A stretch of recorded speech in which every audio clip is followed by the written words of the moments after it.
Prem Shukla ji, NDA की बैठक हुई है, सर्वसम्मति से नरेंद्र मोदी को नेता चुना गया है।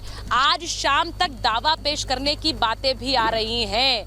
क्या ऐसा संभव है कि आज शाम तक दावा पेश कर दिया जाए, क्योंकि कहा जा रहा है राष्ट्रपति से मुलाकात कर सकते हैं नरेंद्र मोदी जी? प्रेम शुक्ला जी, देखिए, साफ तौर पर एक ऐतिहासिक अवसर है जब आदरणीय नरेंद्र मोदी जी, जिनको जो है तीसरी बार उनके नेतृत्व में राष्ट्रीय जनतांत्रिक गठबंधन को स्पष्ट जनादेश मिला हुआ है। ये पहली बार हुआ है। देखिए, 1952 में पंडित जवाहरलाल नेहरू प्रधानमंत्री निर्वाचित हुए, तो स्वतंत्रता संग्राम सेनानियों का जो पुण्याई था उसके आधार पर उनको जनादेश मिला था। 57 और 62 का जनादेश उनको अपने कामकाज पर मिला था। आदरणीय प्रधानमंत्री जी को 2014 में जनादेश नरेंद्र मोदी जी के चेहरे पर मिला, पूर्ण बहुमत की सरकार, और एनडीए को जो है जबरदस्त जनादेश दिया गया। इसी तरह से 2019 का जनादेश हुआ और 2024 का जनादेश हुआ है। इस स्पष्ट जनादेश के बाद भी कुछ जो हैं, जो एक तरफ जो है सूर्य की रोशनी है और कुछ जो खद्योत्सम लोग हैं वो लगातार जो है उसको चुनौती देने का प्रयास कर रहे हैं, और चुनौती देने का प्रयास करना उनका संवैधानिक अधिकार है। लेकिन जो जनादेश है उस जनादेश को स्वीकार करना चाहिए। अब कल दोपहर से आपने ईवीएम की बुराई कहीं सुनी क्या? आपने किसी जो है इंडी अलायंस के दल ने ईवीएम पर कोई शिकायत की क्या? निर्वाचन आयोग की कोई शिकायत की क्या? पर जब तक एग्जिट पोल थे तब तक ईवीएम बहुत खराब थे, क्योंकि दिखाई दे रहा था कि प्रचंड 360 से अधिक सीटें जो है वो एग्जिट पोल बता रहे थे, तो कहा नहीं ईवीएम बहुत खराब है। कुछ सीटें इनको भी मिल गई। अब ये कह रहे नहीं साहब जो है ईवीएम जो है बहुत अच्छा है, अब उसकी आरती उरती उतार सकते हैं ईवीएम की।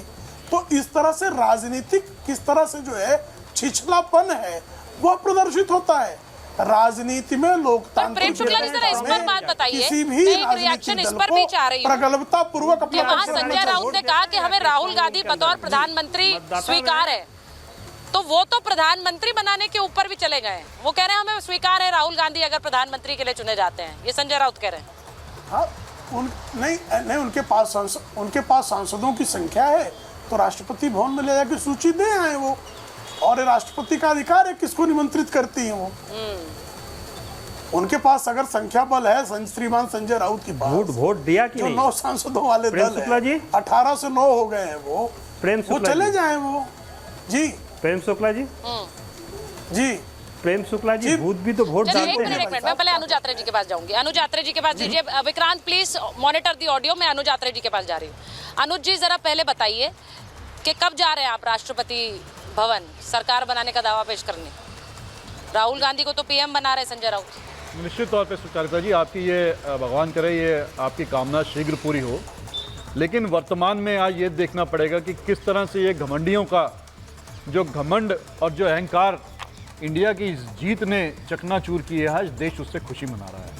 आज सवाल ये उठ रहा है कि भारतीय जनता पार्टी और इनके अलायंस को जो जीत मिली है, और ऐसी जीत मिली है कि उस पर जीत की खुशी नहीं मना सकते हैं, लेकिन हमारे को जनता ने वो मैंडेट दिया है कि निश्चित तौर पे अगर हमें स्पष्ट बहुमत नहीं आया और हमारे को एक तरह से हारा हुआ देखा जा रहा है, लेकिन हम उस जीत में खुशी मना रहे हैं, क्योंकि जनता ने जिस तरह से आज भारतीय जनता पार्टी और इनके अहंकार को जो चकनाचूर किया है, और ये वही लोग हैं जो पूरे 10 साल तक लाठी लेकर के ईडी, सीबीआई, इनकम टैक्स और तमाम एजेंसियों का डंडा लेकर के सब लोगों के नेताओं और पूंजीपतियों के घर डंडा मारा करते थे, और आज कटोरा लेकर के खटखटा रहे हैं दरवाजे उनके, खटाखट खटाखट खटाखट की समर्थन दे दीजिए, समर्थन दे दीजिए, नीतीश बाबू समर्थन दे दीजिए, चंद्रबाबू नायडू जी भागिए मत।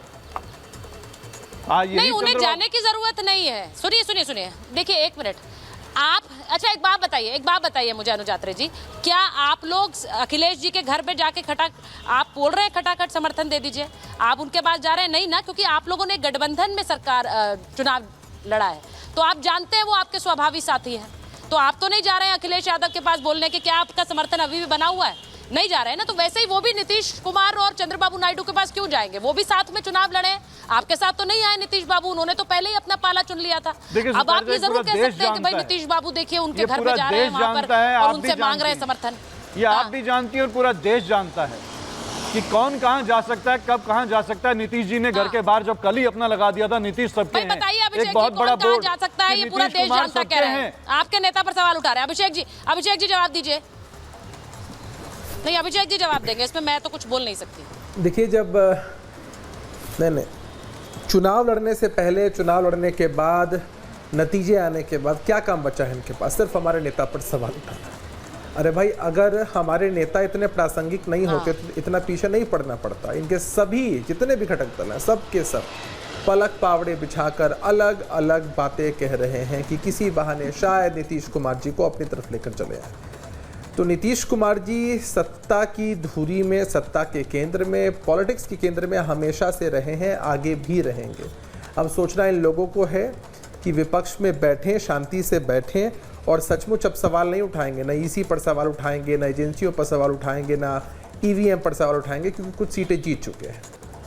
तो इनके हिसाब से सरकार बैसाखी की होगी।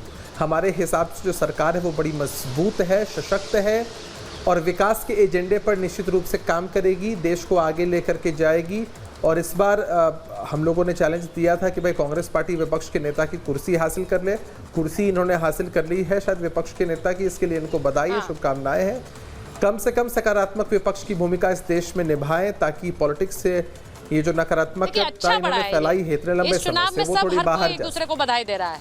कोई 100 का आंकड़ा छूने पर बधाई दे रहा है, कोई सबने पहले की परफॉर्मेंस, अपनी परफॉर्मेंस के ऊपर एक दूसरे को हर कोई बधाई दे रहा है। मैं एक बार जरा बड़ी खबर बता दूं कि उद्धव गुट के सांसद जो संजय राउत हैं, उन्होंने एक और बयान दिया। वो बयान ही ऐसे देते हैं कि उस पर चर्चा हो, वो कह रहे हैं हम चाहते हैं नरेंद्र मोदी जल्दी शपथ ले, ये एनडीए सरकार नहीं चलने वाली है।